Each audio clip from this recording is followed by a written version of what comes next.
Alright folks, so in this video we're gonna talk about Akshay Kumar's movie Sky Force. And of course ये movie मैंने नहीं देखी है। इस मूवी के बारे में कुछ बातचीत ज़रूर करेंगे, ये मैंने अपने पोस्ट में आपको पहले ही बता दिया था। सो क्या हम बाकी वीडियोस की तरह अक्षय कुमार को इसमें भी कोई नसीहत देने वाले हैं? नहीं। या फिर हम उनको कोई बात समझाने की कोशिश करेंगे? शायद नहीं, क्योंकि मुझे ऐसा लगता है कि अब गाड़ी हाथ से निकल चुकी है और अब इन चीज़ों पर बात करना एक तरह से फालतू है। ये करियर, ये ज़िंदगी, ये सारी चीज़ें जो भी हैं अक्षय कुमार की अपनी खुद की हैं। डिसीजन वो खुद लेते हैं और वो किसी की सुनेंगे, मुझे लगता नहीं है कि वो अभी इस स्टेज में हैं। क्या वो लाइफ से सीखेंगे? मुझे ये भी नहीं लगता कि वो सीखेंगे। तो इसीलिए उस विषय पर हम लोग कोई बात नहीं करेंगे, क्योंकि अक्षय कुमार भी जिस तरह का फितूर, जिस तरह का नशा उनको अभी चढ़ा हुआ है, उस हिसाब से मैं कह सकता हूं कि वो उसी नक्शे कदम पर जा रहे हैं जिसमें कंगना दीदी जाके बर्बाद हो चुकी है। तो इनको भी रहा है नुकसान, लेकिन कब समझ में आता है ये अब हम अक्षय कुमार के ऊपर ही छोड़ेंगे दोस्तों। सो हम क्या बात करने वाले हैं इसमें, वो मैं आपसे शेयर करता हूँ, और ये सब मेरे अपने पर्सनल ओपिनियन हैं। आपका भी यदि कोई पर्सनल ओपिनियन है तो आप लोग भी रख सकते हैं अपने हिसाब से, अपने अकॉर्डिंग मुझे बता सकते हैं कि आपको क्या रीज़न लगते हैं, क्या चीज़ लगती है। क्योंकि मूवी पूरी तरह से डिज़ास्टर हो गई, पूरी तरह से बॉक्स ऑफिस पर कोलैप्स हो चुकी है। तो उसके कोलैप्स होने की क्या रीज़न है ये मैं अपने हिसाब से आपको बताता हूँ, आप लोग अपने हिसाब, जैसे कि मैंने कहा, बता सकते हैं। तो I am not watch movie, I saw trailer और टीज़र ही फिल्म का एक ऐसा हिस्सा होता है जिससे काफ़ी कुछ आपको अंदाज़ा लग जाता है कि फिल्म में क्या होने वाला है, फिल्म कैसी होने वाली है, क्या वो आपको अट्रैक्ट कर रही है, क्या वो आपको खींच रही है। तो कहने का मतलब ये है कि वो एक इडियम बोलते हैं ना यहाँ कि मैंने शादी तो नहीं की लेकिन बारातें बहुत देखी। तो ये ट्रेलर देखना बारात देखने के बराबर ही है और शादीशुदा लाइफ देखने के बराबर ही है।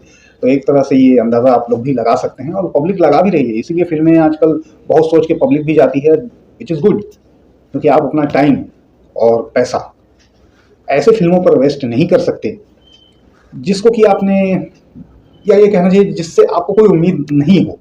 So what exactly I thought about that trailer when I watched. तो भाई मुझे उस ट्रेलर को देख करके तो कुछ भी नयापन नहीं दिखाई दिया था। हालांकि कहने वालों का कहना ये भी है, जैसे कि लोगों ने ये सोचा था कि ये फिल्म जो है ये फाइटर जैसी फिल्म है, फाइटर के हिसाब की फिल्म बनी हुई है। पर जो लोगों ने देखा है इस फिल्म को, जो सो कॉल्ड क्रिटिक्स हमारे देख के आए हैं, उनका दावा ये है कि this is not like a fighter. So okay, which is completely okay, this is not like a fighter. मैं कहूँगा कि this is not like a fighter, but this is kind of fighter. Fighter के ही जैसी movie है, और fighter में जो कुछ था वो काफ़ी हद तक ट्रेलर देखकर भी और बाकी चीज़ों को देखकर भी लग रहा था कि सेम हो सकता है। मुझे देखते देखते क्या चीज़ उसमें सबसे ज़्यादा बोरिंग लगी, उसके जितने भी डायलॉग्स थे, सारे के सारे डायलॉग्स, कोई भी डायलॉग मुझे यहाँ महसूस नहीं हुआ। मैं सही बात आपको बताऊं दोस्तों। फिर ये फिल्म मुझे ऐसा लगा इसको देख करके कि इट्स जस्ट अ फॉर्मेलिटी। 26 जनवरी आने वाली है, 15 अगस्त आने वाला है, हमें कुछ ना कुछ ऐसा बना के पेश करना है। वो डजंट मैटर कि पब्लिक कितनी बार उस चीज़ को देख चुकी है, डजंट मैटर कि आपको पसंद आ रहा है कि नहीं आ रहा है, भूल जाओ सब। आ रहा है ये सब दिन, तो इसके लिए एक फिल्म बनाओ, या हमारे इस तरह की एक फिल्म और आनी चाहिए। एक होड़ सी मच गई है ऐसे फिल्मों की, जबकि वो फार्मूला अब काम नहीं कर रहा है, क्योंकि अब मुझे ऐसा लगता है कि बहुत हद तक पब्लिक ने भी पकड़ लिया है बहुत सारी चीज़ों को। बहुत सारी प्रोपेगेंडा फिल्में आई, बहुत सारी इस तरह की फिल्मों को दिखाने की कोशिश हुई, अलग अलग स्टार्स को लेकर के हुई, लेकिन कोई भी काम नहीं आया। तो ये बिल्कुल फॉर्मेलिटी की तरह लगी। जो कलाकार उस फिल्म में काम कर रहे थे, और तौर मैं ये कहूँगा अक्षय कुमार खुद इतने बड़े और ब्रिलियंट कलाकार हैं, लेकिन इन दिस मूवी मैंने जब झलक देखा उनके डायलॉग बाजी में, वरना जब मुझे अच्छे से याद है जब उन्होंने राउडी राठौड़ के अंदर जब वो वाला सीन आया था, मुझे मालूम है लोग कुर्सी से खड़े होकर ताली बजा रहे थे जहां वो बोलते हैं कि राठौड़, विक्रम राठौड़। वो पूरा थिएटर गूंज उठा था, और रोंगटे अभी भी देखो, नाम लेने से मेरे रोंगटे खड़े हो गए। तो ये चीज होती थी पहले अक्षय कुमार की। आज वही अक्षय कुमार जब इस फिल्म में डायलॉग मारते हैं, तेरा बाप हिंदुस्तान, कोई रोंगटा खड़ा नहीं होता, कोई गूज़बम्स नहीं आते, कोई एक्साइटमेंट उस चीज को देखकर नहीं होती। क्यों? क्योंकि वो चीज़ अब बहुत ज़्यादा हो चुकी है। एंड यस, ये चीज़ अब इरिटेट कर रही है पब्लिक को, कि तेरा बाप हिंदुस्तान, तेरा बाप हिंदुस्तान। हम हमेशा से एक छोटे से मुल्क से ही कंपटीशन करते आए हैं, उसी तरह की सोच को ही कंपटीशन देने की कोशिश करते हैं और उसी को बीट करने में लगे हुए हैं। इसीलिए हम लोग भी छोटे होते जा रहे हैं दोस्तों। ये चीज समझनी पड़ेगी, जब आपका दुश्मन दमदार होता है तभी आप दमदार कहलाते हैं। शेर से टकराने वाला व्यक्ति भले ही मारा जाए, लेकिन उसको याद रखती है दुनिया। और हम हमेशा इनके ही पीछे रहे हैं, इसलिए आज भी इनके जैसे होते जा रहे हैं। बिल्कुल, ये मेरा पर्सनल ओपिनियन है, आप लोग को क्या सोचना है आप भी जानें। और हाँ, पाकिस्तान से भी मेरे वीडियोस को कई लोग देखते हैं, तो दोस्तों मेरे दिल में ऐसा कोई नफरत कहीं किसी के लिए नहीं है। जो मुझे प्यार करेगा वो जिस भी देश का हो, मैं उसको प्यार करूँगा। और ऐसा कुछ मैं कह रहा हूँ तो इसको अपने ऊपर में आप लोग पर्सनली कोई मत लेना, एक सही बात को कह रहा हूँ। अपने भी देश में कहीं गलती देखता हूँ तो मैं बोलता हूँ, वही चीज़ बोल रहा हूँ। और जिस पर की बात करनी चाहिए, अंधा बन के नहीं बैठना चाहिए। अपने घर की दीवार अगर गंदी है तो उस पर बात होनी चाहिए कि वो गंदी है, तभी आप उसे ठीक कर पाएंगे। कुल मिला के मकसद ये है। तो ये चीज़ जो मैं कह रहा हूँ ये इरिटेट करने लगी है कि आखिर how many time you will say you are a father, हाँ you are a father, words no you are a father, but how many time you will say who's daddy. कितने बार कहोगे, कितनी फिल्मों में कहोगे। फाइटर में सेम सीन, इसमें भी सेम सीन, और भी कई मूवीज हमने देखी उसमें भी यही scene, yes we are daddy. बस करो अब इस चीज में, क्योंकि नयापन नहीं रह गया है इसलिए लोगों को गूज़बम्प्स नहीं आते हैं। इस डायलॉग को सुनकर बहुत ज्यादा लोग अब उस तरह से खुश नहीं होते जैसे कि पहले हुआ करते थे। वो एक दौर था, फिल्म के अंदर में कोई गाना ऐसा नहीं जो याद रख सकें। कोई ऐसा लम्हा उस ट्रेलर में भी मुझे दिखाई नहीं दिया जिसको कि मैं याद रख सकूं या जिसकी वजह से मैं फिल्म को देखने जा सकूं। इसीलिए मैं प्रोपेगेंडा से और इस तरह के राजनीति से मैं दूर रहता हूँ। अगर कोई आके मुझे कहे कमेंट में कि यार तू इस पार्टी का है या उस पार्टी का, तो मेरा एक बार चैनल डिस्क्रिप्शन पढ़ लेना, मैं किस पार्टी का हूँ आपको समझ में आ जाएगा। क्योंकि मैं किसी भी पार्टी का नहीं हूँ। I don't have any favourite politician. जो भी यदि कोई सही बात बोलेगा, सही काम करेगा, तो मैं उसकी तारीफ करता हूँ, एंड दैट्स इट। अब हम आगे बात करते हैं दोस्तों कि इसी फार्मूले पर बनी हुई फिल्में गदर और बॉर्डर, ये दो फिल्में आज भी इनको क्यों इतना पसंद किया जाता है, क्यों देखा जाता है, तो मैं इसमें आपको एक चीज़ की तरफ इसका ध्यान ले जाना चाहूँगा आपका, कि इन दोनों फिल्मों के अंदर अगर आप ठीक से देखें तो एक नॉवेल्टी थी। बॉर्डर जब आई थी तो आई डोंट रिमेंबर कि बिफोर दैट कोई भी मूवी इस तरह की बॉर्डर के जैसी आई रही होगी। अगर कोई है ध्यान में तो आप मुझे कमेंट में ज़रूर बताना। तो उस समय जब पब्लिक ने उसको देखा, उसमें जो सनी देओल के डायलॉग थे, उसमें जो लोगों ने काम किया, उनका जो एप्रिसिएशन उनको मिला, वो किस वजह से मिला? वो उसी नॉवेल्टी की वजह से मिला, मुझे ऐसा लगता है। क्योंकि उसके पहले लोगों ने इस तरह की मूवी नहीं देखी थी फौज के ऊपर। Border was totally new and different. मैं तो बहुत छोटा था उस समय, लेकिन हमने उस फिल्म को देखा है, मैंने टाकीज में देखा है और मुझे बहुत पसंद भी है वो। लेकिन उसके बाद से सनी देओल ने भी बहुत कोशिश की देशभक्ति की तरफ फिल्में बनाने की, उनकी और भी कई फिल्में आई, बट कोई भी बॉर्डर को टच नहीं कर पाई। ये आपने देखा होगा, क्योंकि उस सेम तरह के काम को देखना पब्लिक बार बार पसंद नहीं करती। कितनी ही फिल्में आई, सनी देओल ने उसी तरह के रोल किए, देशभक्ति दिखाने की कोशिश की, लेकिन नहीं, वो उस लेवल तक नहीं पहुंची जहां बॉर्डर थी या है। बॉर्डर के गाने आज भी आप सुनेंगे, मैं देखता हूं आज भी कोई ऐसा गाना नहीं बना पा रहे हैं लोग। ये एक बड़ी मुसीबत वाली बात है।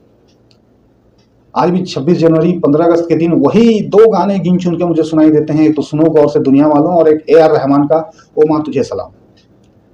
ये दो गाने इतने ज़्यादा फेमस हैं, आज भी बजते हैं, और कोई नए फिल्म का कोई गाना नहीं बजता दोस्तों, लोगों के जुबान पर वही गाने आते हैं। तो ऐसा कोई एल्बम निकाल सकते हो अगर आपको फॉर्मेलिटी ही पूरी करनी है, बट आप लोग अनफॉर्चुनेटली कोई एल्बम भी नहीं बना पा रहे हो, उसके भी काबिल नहीं रह गए हो। You can choose big stars, you can choose model actor, just make music album. अगर कोई ऐसा दिन आता है तो उसके लिए एक यादगार एल्बम तो बना के दिखाओ आप, बट यू कांट। बॉर्डर के बाद गदर आई, गदर की तरफ भी आपका ध्यान ले जाना चाहूंगा। तो गदर क्यों हिट हो गई? सनी देओल के, मैं कहूंगा उसके पास सीधा सीधा गदर ही थी जो कि इस लेवल तक पहुंची।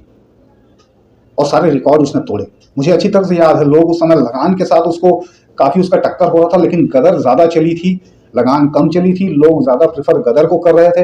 ये आंखों देखी बात है।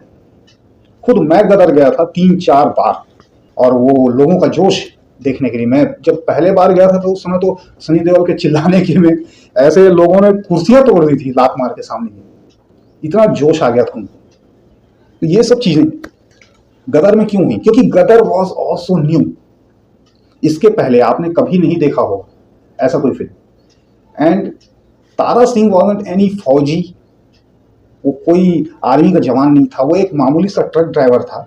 उस स्टोरी की खासियत दोस्तों यही है कि वो एक मामूली सा ट्रक ड्राइवर था, एक साधारण सी जिंदगी गुजारने वाला आदमी था, जो कि बंटवारे के वक्त जिसको एक टोटल अपोजिट कास्ट की लड़की से मोहब्बत हो जाती है, और वो इस सिचुएशन में अपने लव को कैसे संभालता है, शादी करता है, रूढ़िवादियों के बीच में कैसे वो उसको बचा के रखने की कोशिश करता है।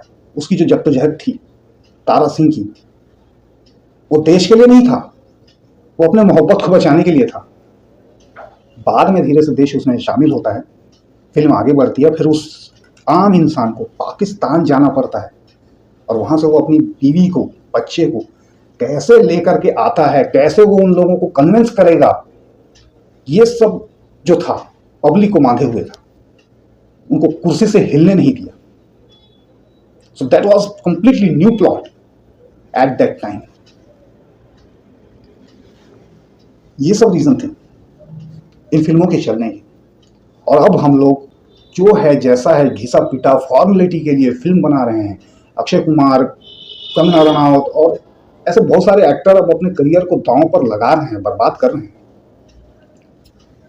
दुख होता है कभी कभी कि वही अक्षय कुमार हैं जिनकी इतनी सारी अच्छी फिल्में हैं, अच्छी मेमोरीज हैं, अच्छी यादें हैं, but I want see that Akshay Kumar again. अब पता नहीं देख पाऊंगा कि नहीं। हालांकि अक्षय कुमार को लेकर के जितनी भी मैंने प्रेडिक्शन की हैं वो ज़्यादातर सही बैठी हैं दोस्तों। और अब उनके आने वाले 2 फिल्मों के लिए मैं एक प्रेडिक्शन फिर से करना चाहूँगा, क्योंकि मैंने सुना है कि भूत बंगला नाम की एक फिल्म आ रही है जिसमें वो प्रियदर्शन के साथ में काम कर रहे हैं। प्रियदर्शन और अक्षय कुमार की जोड़ी बहुत मशहूर और फेमस रही है, एंड नो डाउट कि वो लोग चमत्कार कर सकते हैं, ऐसा मेरा दिल कह रहा है। बट इसमें कुछ कंडीशंस हैं, कुछ शर्तें हैं, और वो चीज़ें अगर सही सही होंगी तो ही ये फिल्में काम करेंगी, अदरवाइज नहीं। शर्त यही है कि अक्षय कुमार की इस फिल्म में सिर्फ मनोरंजन होना चाहिए। ये किसी तरह का एजेंडा, प्रोपेगेंडा, किसी तरह का पॉलिटिकल कोई भी कनेक्शन नहीं होना चाहिए। और तो और जब ये मूवी आ रही हो उस समय अक्षय कुमार कोई ऐसी गलती ना करें जो वरुण धवन, कंगना रनावत या विक्रांत मैसी ने की थी, या किसी तरह का उल्टा सीधा बयानबाजी, किसी तरह का पॉलिटिकल कुछ भी, मतलब पॉलिटिक्स से रिलेटेड ये फिल्मों में नहीं होना चाहिए। दोनों ही फिल्मों के लिए कह रहा हूँ, स्त्री में भी अक्षय कुमार आ रहे हैं और ये भूत बंगला में भी। तो भूत बंगला, और हाँ साथ ही सबसे बड़ी जो मेन बात है दोस्तों वो है फिल्म का जो प्लॉट है, जो फिल्म की जो स्टोरी है, जो उसका कंटेंट है, वो आजकल के ज़माने में किंग है। तो कंटेंट अच्छा होना चाहिए इन सब चीज़ों के बाद, तो कंप्लीटली पब्लिक फिर से देखने के लिए जाएगी और इंजॉय करेगी, और फिल्म सफल भी होगी। अक्षय कुमार की हम एक अच्छी खासी सक्सेस देख सकते हैं, ऐसा मुझे लगता है। और अगर फिर से वही सब हुआ, कुछ भी 19-20 हुआ, तो वो जहाँ थे वहीं रहेंगे, बल्कि वो बड़े फ्रेंचाइजीज भी बर्बाद हो जाएंगे, जो कि होने तो नहीं चाहिए।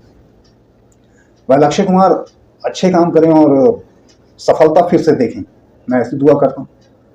क्योंकि बहुत टाइम हो गया है, उनकी फिल्मों को पहले सोचना नहीं पड़ता था जाने से पहले, लेकिन आजकल सोचना पड़ता है, क्योंकि वो हो ही ऐसे गए हैं। इंसान में बदलाव आते हैं, कभी अच्छे आते हैं, कभी बुरे आते हैं, और अक्षय कुमार के अंदर बहुत से बुरे बदलाव आए हुए हैं, जो कि मैं या मुझे जैसे फैंस हजम नहीं कर पा रहे हैं। इन तमाम मामलों पर आपका क्या सोचना है, आप लोग भी बता सकते हैं। जो भी तजुर्बा था वो मैंने शेयर किया, क्यों मैं इस फिल्म को नहीं गया ये भी शेयर किया, और किस तरह की फिल्में मैं देखना चाहता हूँ, जाना चाहता हूँ, हमेशा बताता हूँ। और मैं मिलूंगा अगले वीडियो में, तब तक करना इंतजार। Take care.